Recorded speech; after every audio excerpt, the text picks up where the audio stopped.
listening to Not So Live from Asteroid G, going off on a boat adventure and never coming back. I'm your host, Mike Finkelstein. Hey, your buddy Mike the Ghoul, just taking a road trip with his pals for 20 years and coming back home. We're going to talk a little bit about the new Christopher Nolan film, The Odyssey. Maybe you've heard of it? Question mark? Can you consider it a successful road trip with buddies if you're the only one that comes back? I mean, no, but No! I mean, it's not about the destination. It's about the journey. Could you just imagine the wives and girlfriends that would be upset if you went off with 5 guys to go tailgate a football game, come back 20 years later, and you're the only dude left? I definitely have some splaining to do. There is a story there. In the age of social media. So yes, Christopher Nolan has put out The Odyssey, which is actually, I was thinking about it right before we did the podcast. It's like the third film in a trilogy that feels like he keeps doing weird little trilogies. Like he did the Batman movies. And then in and around the Batman movies, he then did his sci-fi auteur trilogy of The Prestige and Inception and Tenet.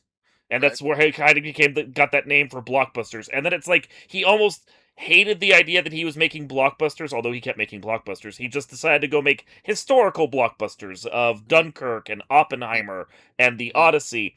And it's not like he's chasing being auteur director. Everyone acknowledges he's an auteur director. But it's like the further he's gone down this path, the less I've actually cared about his movies. I think that's a fair critique in the realm of like giving a shit about the movie or not. Like you in the Batman movies, like there was some stakes, there was some attachment, you know, there was some build up, you know, and his movies, like by no means am I saying this was bad. I love the shit out of it. But I can understand what you mean about it just being like a telling of something we know already, just Christopher Nolan's version of it. Like I get that. It is, and because it's the Christopher Nolan version of it, it's 3 hours and kind of muddy.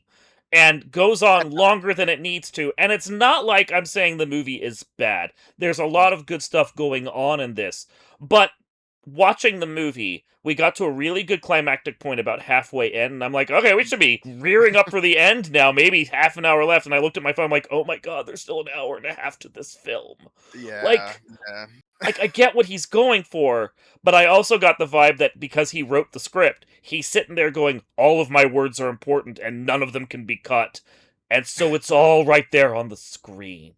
See, like, I feel like there was maybe just a part of him, though, that was like, I really want to push the boundaries of IMAX capability, because literally this is 7 minutes less than an IMAX movie is even capable of producing. Like, I think it's 3 hours is the most. Right up to the edge of what the reels can handle. Yeah, right to the edge. And I feel like that was the whole point, because like God, it does drag at times. I'll give you that. There's a lot of like one note Matt Damon throughout it too, for better or worse. That's just his character, and he doesn't do a bad job at it. It's not like Matt Damon didn't bring it. He kicked ass, but like he doesn't have like any growth till the end of the movie, and this is kind of like the ultimate hero's journey, I guess, in a way. You know, like you go out, you learn something, you come back. Yeah, and he learned a hell of a lot being away for 20 years, you know, spoiler alert.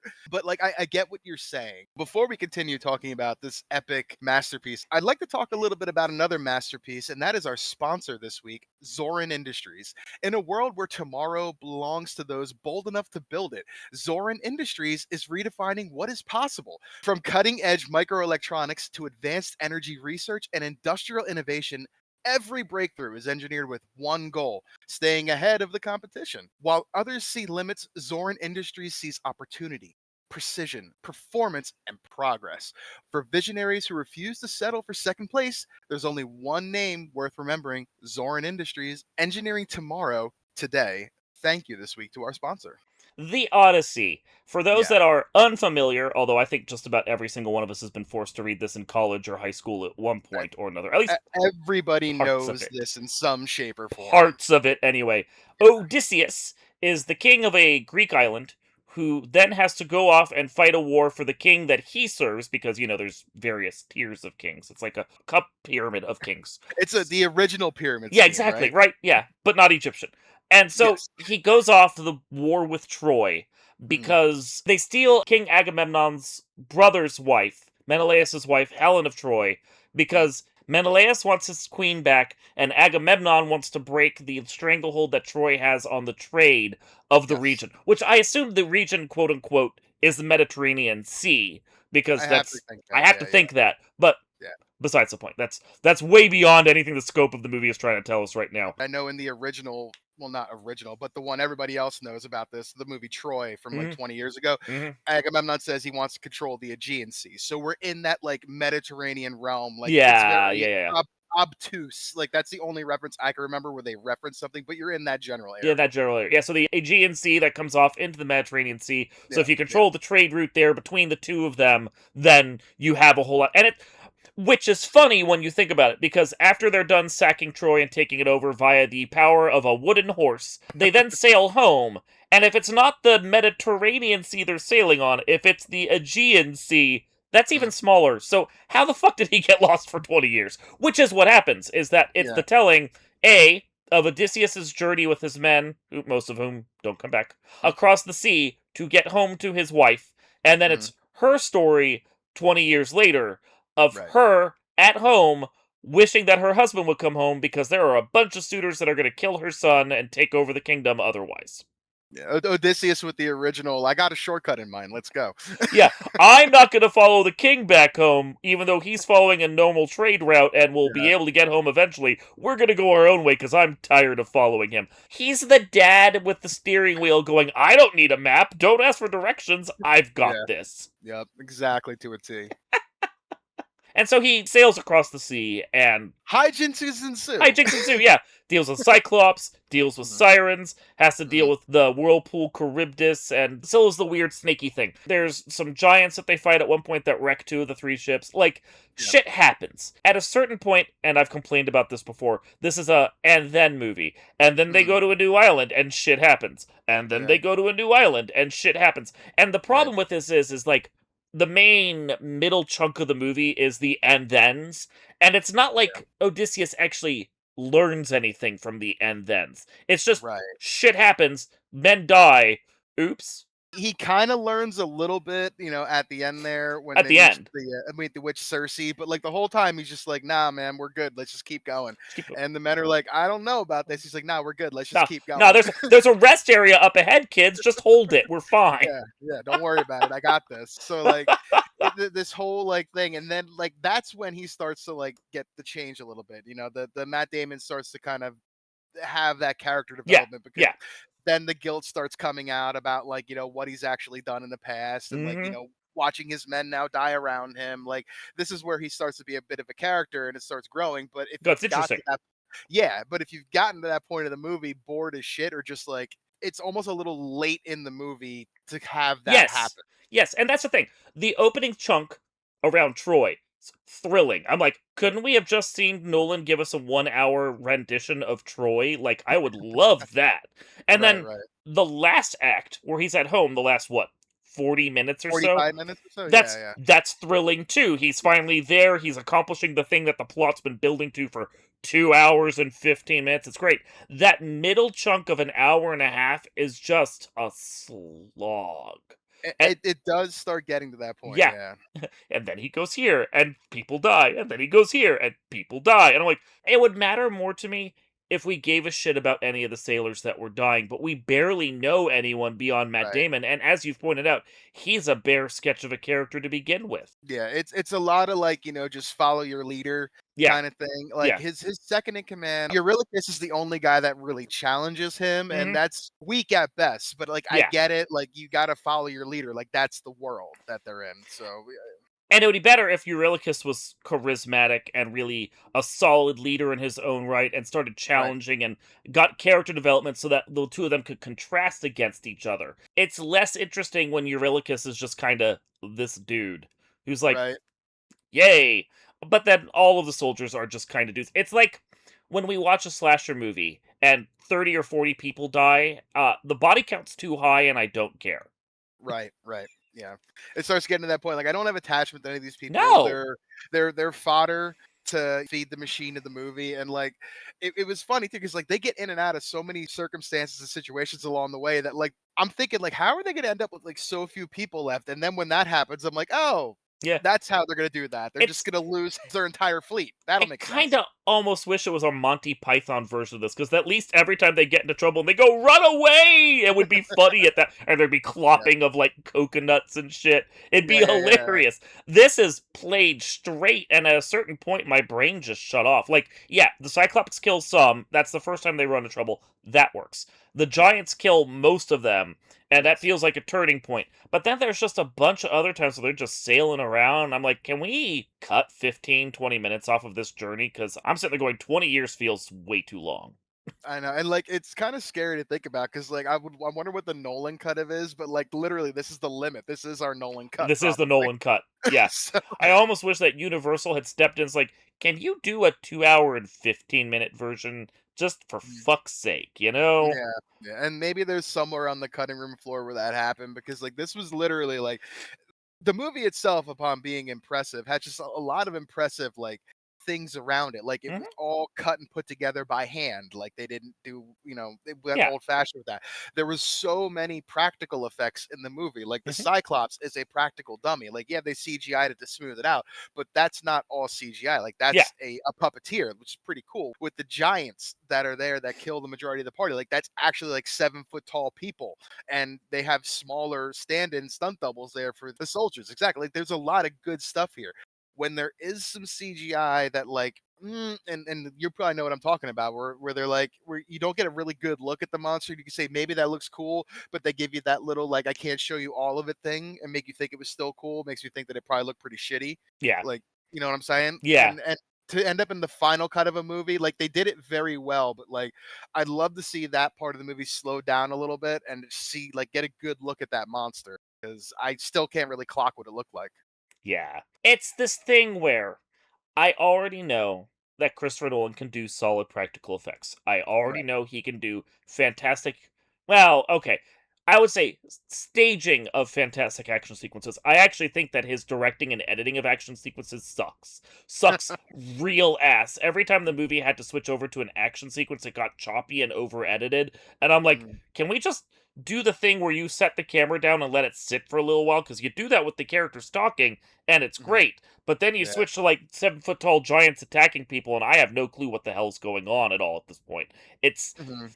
but yeah, no, he's proven he can handle big budget and that he Yeah. can handle historical epics. Because Dunkirk and Oppenheimer, he's Right. shown he knows how to do period pieces. This is a mythological period piece, but it's still a period piece, and it doesn't really push him outside of his bounds. So it's Right. not like it's a bad movie, but I've seen this before from Nolan.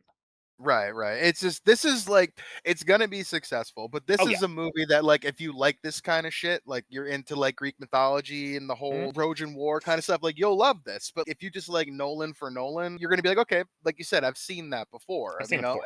and that's not a dig at it not being good. It's just the facts. It's not nearly, I don't want to be cruel and say it's not nearly as smart as it thinks it is, but it's definitely not nearly as twisty as I think Nolan was trying for. Because when he's building the movies really well, like The Prestige or Inception, there's a lot of twistiness to it. Like his initial movie, Memento, is a Memento. very twisty movie. Yeah. Insomnia, not so much, but I actually like Insomnia. But like Memento is a very twisty movie that keeps you guessing about what's going on, even from scene to scene. That's the auteur in him going, I can do something really cool. The Odyssey feels like, because of one specific plot point that I'm not going to spoil because the movie is still in theaters, Hmm. it's trying to build a twist around what's going on with his character that Hmm. illuminates who he is and why he's been on this journey, which works on its own right, but it doesn't have the same impact in the story the way the twists of the Prestige did, or how the various layers of Inception worked together. This is a very linear movie that tells itself out of order when it doesn't need to. I get what you're saying there. Yeah, I did really enjoy, and again, like you said, not going to spoil because it is still in theory. There is a twist at the end, and like I was like, wow, okay, so I didn't see You that get a little coming, and bit of it, yeah. and like that was pretty cool. Hmm. I Mhm. also feel like, despite how good the production is, the Mhm. actors kind of suck. It's oh, this is a tough one, right? Because like there was so much controversy around this movie for some of the casting It's choices and not the all that stuff. casting choices. But I mean, like to your point, like they're not in the movie enough to really like. warrant being in the And movie. I they're think not the what you're ones I getting had a at. problem with. Lupita Nyong'o, Yeah, I feel like for her small roles that she has, she's phenomenal. And I actually thought absolutely. Elliot Page as Sinan, the Hmm. the young soldier that gets dragged off to the war with Odysseus, they don't Hmm. have a lot of time on screen, but they're Hmm. good in the role. Neither of them were Right. a problem with it. I think the problem is all the main actors are just not in this movie. Like Matt That, Damon is flat for most of the movie. Anne yeah. Hathaway barely gets anything to do, and I barely ever feel her character. Robert Pattinson is a Wow. sniveling little weasel. Hold on. Mhm. And he's good at being a sniveling little weasel, but he doesn't Yes, have that villain energy the way I want from a villain. I He's get that. he's too weaselly and not enough of anything. Not enough to the point that I'm sitting there going, I understand why all these dudes are following you. He's just Yeah. snivelly weasel. I Tom did Hall get that feel at the Yeah. end. Why are they listening to him? That Yeah. did come across my mind. No. So, fair point. Fair point. Tom Holland should not be trusted with drama at all. He's good for superheroes and being a light, bouncy dude, but every time Mhm. I've seen him in dramas, especially him here as Odysseus' son, he blows so hard. I was so unimpressed. I love John Leguizamo, but he gets to be a character, Oh, not like a main player. I thought yeah. John Bernthal was good for what he does, but he was horribly Yes. miscast because I couldn't not see the Punisher the whole time, and I feel bad That was about tough. that. That Yeah, was tough. Yeah, but yeah. like he's got this like gritty New York thug thing. It's like anytime you try and put Jason Statham in a movie where Mhm. he's not playing a hitter, he Yeah. just feels wrong. It felt wrong to see John Bernthal in this role. Like it just didn't work. And Charlize Theron Interesting. is wasted in this movie. She's just wasted in this movie. Gosh, you are being a little harsh here, but like I'm I get sorry. it. I get no, I get I it. didn't feel it from any of these.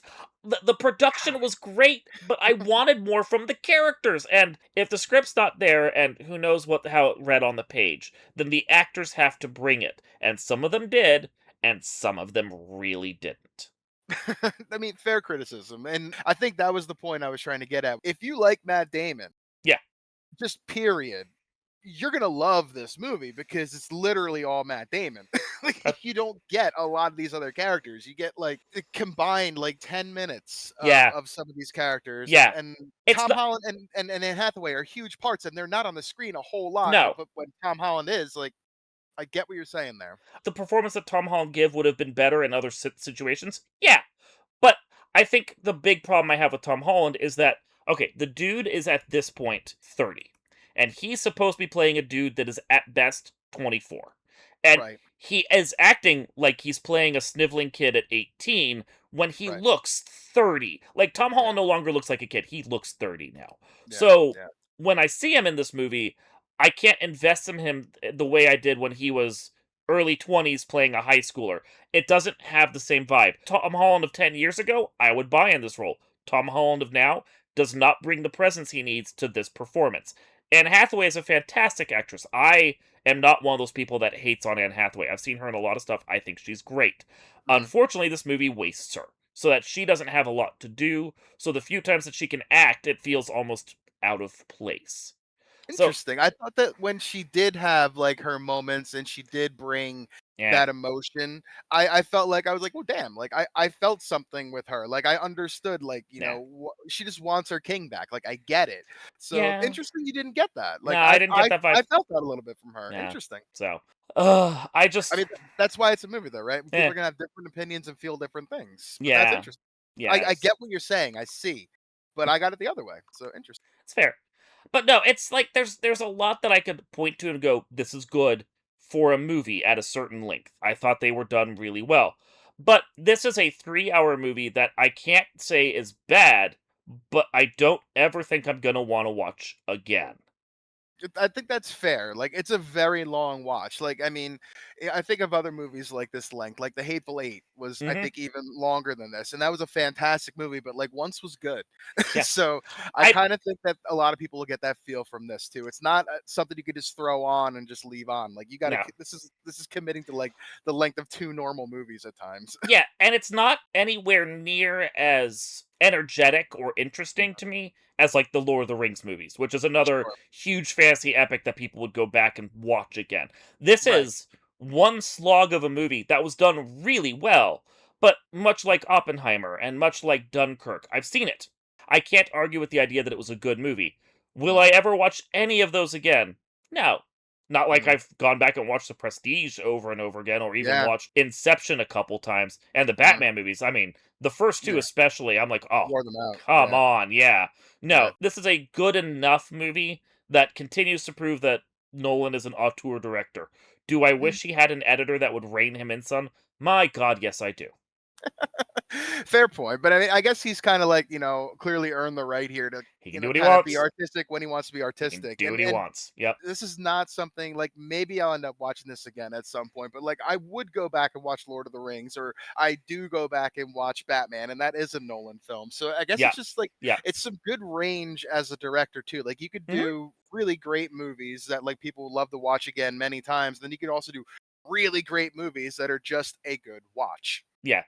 Yeah, I think it's great if you see it in the theater. It's fine. I think if I hadn't watched it with you for the podcast, I probably would have watched it at home and again been perfectly fine with it. I did Mm, that for both Dunkirk and Oppenheimer, and while they were good, I liked the fact that I could watch them at home and take a pee break right. once in a while. You know, the Yeah. the bathroom calls at some point. Like, man, can I make it 3 hours? Damn. But Yeah, like right. this one pushes the bounds of how much time I want to spend in a theater. This was Yeah. at the upper range, and it was like, that's a bit much for me, but it was fine. But I don't. Yeah. I'm not sitting there going, man, I really got to own this movie. This is a huge epic that's going to be a shining beacon of my collection. It was fine. Yeah, and that's fair, and that's totally fair. I probably wouldn't own this either, just because I really pick and choose Mhm. my physical media too. But like I do, I own The Dark Knight and The Dark Knight Rises, and like all these other Nolan films. Like I have Inception, but like this isn't one I would have, and that's fine. That's fine. It does what it does, and it does it very well. But yeah, definitely. Maybe invest in an adult diaper if you go to sit in the theater. I mean, it's definitely a long movie. It's very long. Anyway, yeah, no, I'm happy Christopher Nolan gets to keep making the movies he wants to make. Doesn't mean I'm Mhm. going to want to see them. This one was just on the edge of, was that good enough? It's no Tenet, which was terrible, but it's definitely not like a prestige where I'm going to be watching this over and over again.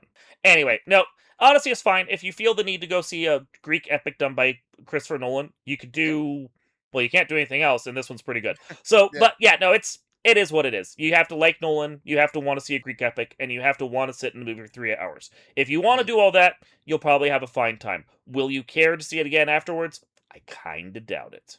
Yeah, it depends on your love and lore for Trojan and Greek history, then maybe you'll see it again. I think maybe I've watched Troy one or two other times over the last 20 years, but like even that's just I will say I did see this in IMAX. I'm curious to know, like I hear a lot of divide of people who got to see it in IMAX versus people who didn't get to see it in IMAX because like the screens weren't as wide and things were squished together. Mhm. So like I haven't heard a whole lot of complaints about that Seemed fine to since me. the movie. Yeah, and since the movie's come out, so Yeah. you said that to me that you seem fine to you. Yeah. Um, I see it in but my like, shitty little, regional theater that only has 3 screens and they all suck, and the movie looked fine and sounded fine to me. It was great. It yeah, was yeah, a movie. yeah. Yeah. Okay, good. No. Because like I've heard that being a dividing point. Like this movie's made only for the people that can go see it in IMAX. I mean, I'm fortunate enough that I live 5-10 minutes from an IMAX, but not everybody does. Mhm. So, you know, Yeah. And, it's credit where it's due. Christopher Nolan made the movie he wanted to make. Only Christopher Nolan could release a swords and sandals epic at this point and have it be a box office success. He did the job. Please, Nolan, yeah. go make something else next time. Yeah, let's let's go back to a little more substance and story than just telling of an epic. Yeah. You've done that. Try Yeah. something else. We did 3 of them. You've completed this trilogy. Find Yeah. something else to explore now. Yeah. Hmm. But good movie, worth a watch. That's our choice. That's our choice. That's what we think. Yep. This has been Not So Live from Asteroid G, building our own wooden horse to hide in. I'm your host, Mike Finkelstein. Your buddy Mike the Cool gonna make sure he goes and charges his GPS because he's not gonna get lost like these assholes. We will see you all next time, and not just after 20 years. Yeah, no.